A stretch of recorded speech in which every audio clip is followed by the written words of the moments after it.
has a sexual proclivity. And David not only commits adultery, he commits murder. He becomes prideful. Oh yeah. And yet he still loved God. And the Bible said he's a man after God's own heart. He still was going after God. Now watch, what drives him to go after God and still have these sexual proclivities?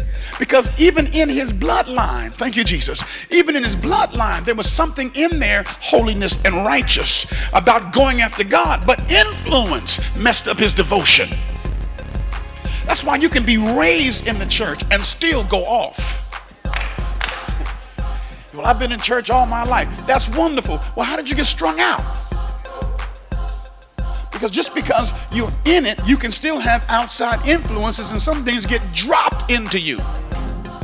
Sometimes people have the wrong conversations about people of God and about church at home in front of their children. Y'all all right? Y'all all right? Ask somebody, what was dropped into you? What was dropped into you? He is an awesome God. He is the great, great God. Yeah, yeah.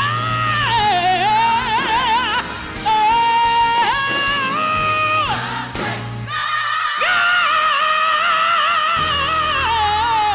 Yeah. He's a great God. Yeah. He's a great God. Yeah. There's nobody greater. There's nobody greater. I searched the world over and I can't find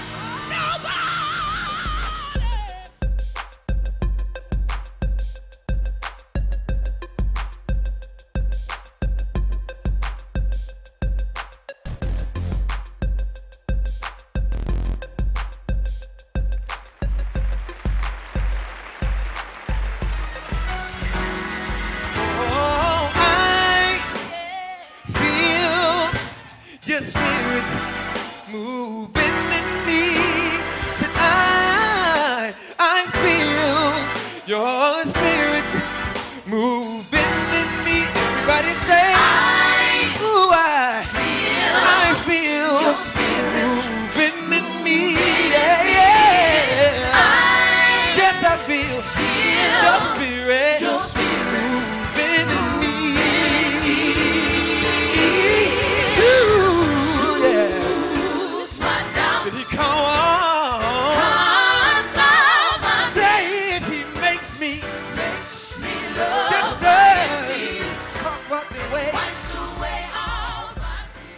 To somebody and tell you, he said, the Spirit of the Lord. Can I tell you one thing about poor people? Get ready for this. Poor people can't help poor people. One of the reasons why you got to get yourself together is so you can be a blessing to those that's in need. When they told me that we fed, y'all pray for me. If you watch me on TV, you know outreach is my thing. They told me we fed 700 people in the hood the other day because it was to stop the killing in Cleveland. So the mayor and I went to 3 different places across Cleveland to try to stop the killing. And because our people were there, one of my Eagles on staff just grabbed the church credit card and went and bought a bunch of food and just set up food. And when they found out we were feeding, people started coming out the windows and going back, changing clothes, coming back again. You know how they do it in the hood. And next thing I know, one of my elders said, Pastor, while we were cooking, we saw the line wouldn't stop. So they made a decision without my permission to go and buy some more food to cook while they were in the middle of cooking. The reason why we were able to do that, watch this, is because we have resources.